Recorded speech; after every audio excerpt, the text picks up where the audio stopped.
réalité à mélanger les systèmes.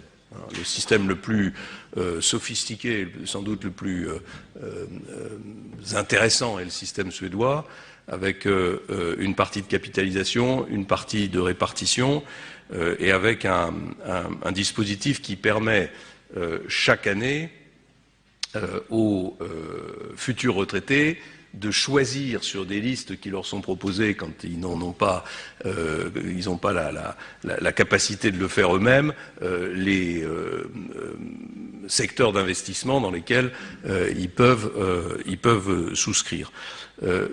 Quand vous allez interroger les candidats les uns après les autres sur cette question, il faut aller au bout des choses. Il y a trop d'hommes politiques qui jouent avec l'affaire des retraites et qui font miroiter des réformes formidables. Alors, par exemple, ce qu'on appelle les retraites par points. Bon.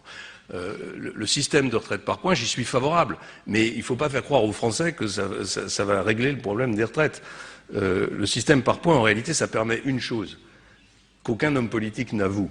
Ça permet de baisser chaque année le montant des points, la valeur des points, et donc de diminuer le niveau des pensions.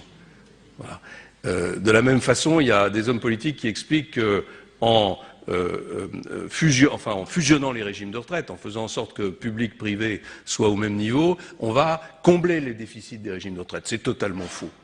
Il faut le faire pour des raisons de justice sociale, mais faire croire, parce que c'est évidemment très confortable de dire au secteur privé, regardez, si le secteur public payait des cotisations au même niveau que vous, et si les âges de départ en retraite étaient équivalents, etc., vos régimes de retraite seraient équilibrés. C'est complètement faux, c'est arithmétiquement faux.